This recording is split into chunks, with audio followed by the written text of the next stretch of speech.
Hi friends, எனக்கு angel பேசுகிறேன். கிச்சனில் என்ன பார்க்க போகிறோம், ஒரு டிஃப்ரெண்ட்டான முறையில் மசாலா அரைச்சி ஒரு கொண்டக்கடலை பிரியாணி தாங்க செய்ய போகிறேன். எப்படி செய்யலான்னு பார்க்கலாம் வாங்க.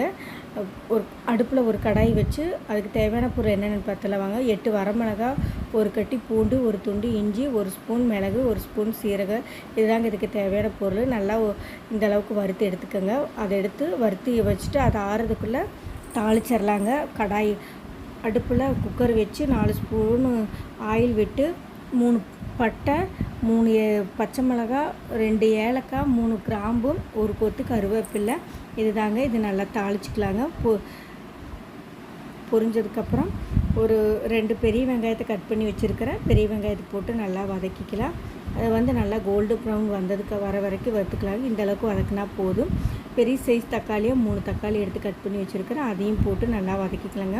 ஒரு 2 நிமிஷம் வதக்கின உடனேமே பார்த்தீங்கன்னா அந்த மசாலா இந்த மாதிரி குறப்பாக அரைச்சி வச்சுருக்கிறேங்க.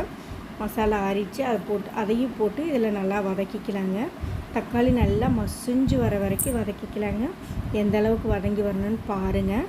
சூப்பராக நல்லா கரைஞ்சி வதங்கி வரணுங்க. அந்த தக்காளி வதங்குறதாங்க இந்த பிரியாணியோட டேஸ்ட்டு. அந்த தக்காளி வதங்கி இந்த மசாலாவோட கரைகிறதாங்க நல்லா டேஸ்ட்டாக இருக்கும். சூப்பராக இருக்கும். நீங்களே ட்ரை பண்ணி பாருங்கள்.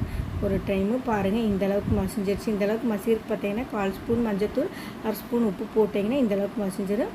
மசிக்கும்போது நல்லா இந்த கொண்டக்கடலை வேக வச்சு எடுத்து வச்சுருக்கிறேன்.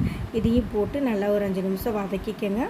மசாலா நல்லா இறங்குற வரைக்கும் வதக்கிக்கங்க. நான் நீங்கள் வெள்ளை சுண்டல் போடுங்க, இன்னும் டேஸ்ட்டு சூப்பராக இருக்குது. வெள்ளை சுண்டல் இல்லாதனால நான் கருப்பு சுண்டல் தான் போட்டிருக்கேன்.